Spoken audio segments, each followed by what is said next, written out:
그러니까 이 꼬마애가 예술 분야에 불만족을 받았대요. 그래서 어머니가 너무 화가 난 거예요. 이 꼬마의 꿈은 뭐냐면 냉장고 밖에 있는 그 냉장고 문이나 이런 것들, 냉장고를 디자인하는 거였거든요. 아니면 냉장고 액세서리를 디자인하는 꿈인 그 초등학교 애한테 예술 분야 불만족이라고 써놓은 거예요. 그럼 그 애가 얼마나 많이 상처를 받겠어요. 수많은 가능성이 있는 애한테. 그 이유가 뭐였는 줄 알아요?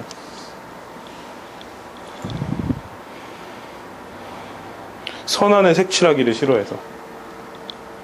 근데 유명한 예술작품 보면 꼭 선안에 색칠해 있는 게 아니거든요.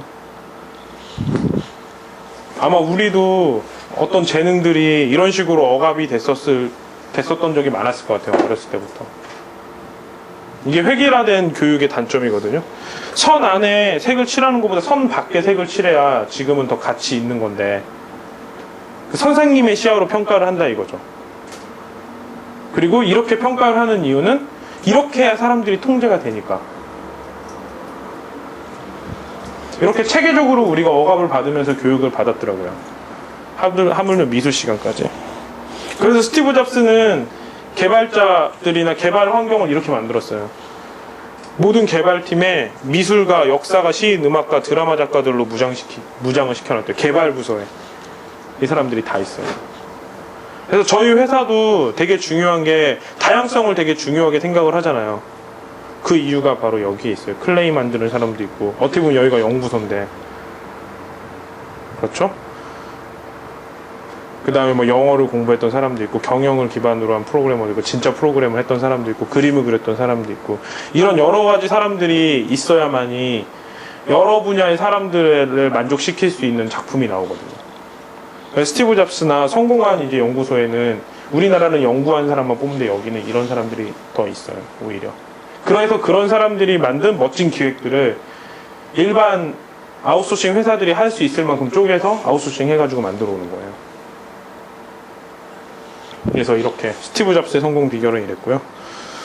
그 다음에 놀라운 비밀. 그러니까 가장 큰 성과를 거둔 사람들 있잖아요. 위인들이나 큰 성과를 거둔 사람들. 큰 성과란 훌륭한 일을 한 거랑 돈을 많이 번 사람들. 이런 사람들은 특징이, 공통점이 그렇대요. 하나같이 교육을 그대로 받아들이지 않았던 사람이래요. 왜 그러냐?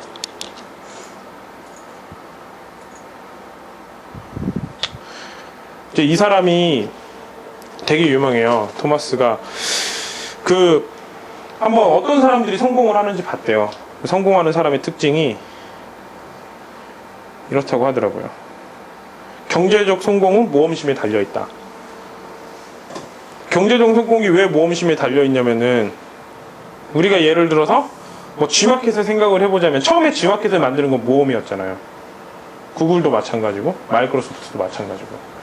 이런 모험적인 생각을 해야 새로운 걸 창출하고, 새로운 걸 창출해야 막대한 부를 가질 수가 있거든요.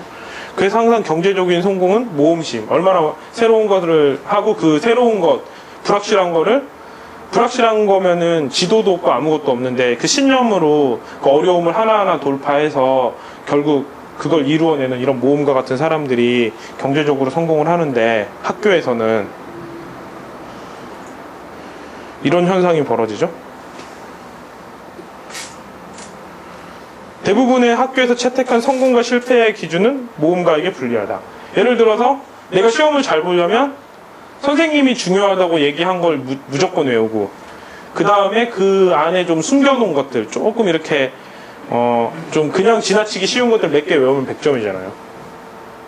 모험가들은 그렇게 하지 않을 거라고. 왜 이걸 내가 배워야 되는지, 이걸 배움으로써 나는 어떤 것들, 내가 지금 가지고 있는 세계에서 어떤 것들을 더 창출할 수 있는지, 이런 것들에 대해서 생각을 할 거라고. 이 원리들이나, 예를 들어서 성은이가 대학교를 다니면 막 이런 코딩을 배우기보다 내가 이걸로 도대체 뭘 할 수 있는지, 이걸 통해서 내가 어떤 걸 만들어낼 수 있는지, 이런 거에 더 흥미가 있었을 수도 있겠죠. 그 안에서 뭐 애들이랑 술 먹고 놀고, 그 다음에 교수가 대강 끌적끌적 가르치는 것보다. 그럼 이런 모험가들은 여기에 흥미가 있을 리가 없잖아요.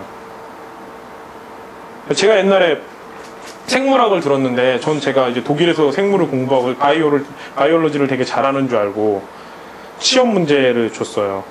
그래서 저는 보통 거기 사람들 이제 외우기만 하면 되잖아요. 저는 그 단어라는 것 자체도 불명확하고 해서 그 시스템을 전체적으로 다 그렸거든요. 답안지 7장으로. 그리고 이게 어떻게 움직이고 이 어떻게 움직이는 거에 따라서 현상이 어떻게 변한다는 걸 다 기술을 해서 B를 맞았어요. 그 이유는 뭐냐면 순서대로 안 써가지고. 제가 볼 때는 이 현상을 쓰는 게 더 중요한 것 같은데. 그리고 제가 따졌더니 그동안 A를 맞았던 답안지로 보여주더라고. 이 답안지가 틀리다.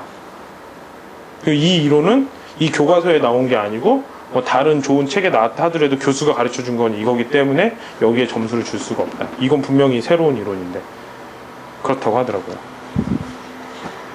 그렇게 공부하면 안 되잖아요. 정말 원리를 뚫고 새로운 거 여러 가지 공부하는 사람들이 불리하게 되는 게 학교예요. 학교에서 점수를 잘 맞거나 유리한 점수를 받으려면 그 커리큘럼에 맞춰서 사람마다 전부 다 공부하는 속도나 받아들이는 게 다를 텐데 하나 거기서 정해놓은 커리큘럼에 맞춰서 그 속도를 정확하게 맞춰가는 사람들만 점수를 받는 거예요. 지금 생각하면 참 시간 낭비고 어이없는 일이잖아요. 할 필요도 없는 거고. 그러니까 내가 100점, 예를 들어서 지아가 0점, 건이가 70점, 정선이가 30점. 그렇게 해서 우리 평균이 50점이에요. 50점에 맞춰서 교육을 짰는데 여기서 50점이었던 사람이 있어요. 이런 방식이기 때문에 이런 커리큘럼에 맞춰서 45명, 50명 아니면은 그 300명, 400명이 하나의 커리큘럼 보고 간다는 것 자체가 얼마나 그릇된 건지는 그걸로 증명이 가능한 것 같아요. 그리고 이제 우리 이제 빛나는 승원이 같은 친구는 파이널 그레이드가 A였죠. 교육 시스템은 되게 안전하게 행동하는 학생들에게 높은 점수를 준다. 이번에 승원이가 뭐 다 배워서 갔겠지만 그 전에 했던 것들은 그런 거잖아요. 어떤 시스템을 만들어 보라니까 가장 안전한 답을 찾아봤잖아요. 책 같은 거. 이게 앱스토어를 말도 안 되게 갖다 붙였잖아요. 그 이유는 뭐냐? 이렇게 공부를 했어요, 되게. 어떤 매뉴얼이나 어떤 걸 찾아서 그걸 가지고 그대로 복제하는 그런 수준으로밖에 안 배웠기 때문에 사고가 거기기 때문에 열심히 해도 그거밖에 안 나오는 거예요. 왜냐? 그런 사람들한테 항상 높은 점수를 줬으니까. 그래서 스티브 잡스가 답답해서 이런 애 안 뽑은 거죠. 너희 뽑을 바엔 차라리 드라마 작가를 뽑는 게 낫겠다 해가지고. 그러니까 제품들이 혁신적이잖아요. 하다못해 그 OS에서 나오는 그 레오파트 OS나 그 프로그램 같은 경우 보면은 정말 그 안에 다 스토리가 있는 것 같거든요. 그런 느낌이 들 때가 있는 것 같아요. 그 프로그램을 사용하면. 아마 거기에는 수많은 사람들이 수많은 아이디어를 가지고 만들어서 그렇지 않을까라는 생각이 들어요. 그래서 결론은 뭐냐. 간단하죠? 학교 생활을 잘하는 학생은 커서 좀처럼 모험을 하지 않는다. 결국 얘네들은 그냥 그대로 산다. 열심히 해가지고 나중에 파리바게뜨 사장 된다. 이런 거겠죠. 공부 열심히 해봤자. 이런 결과가 나오겠죠.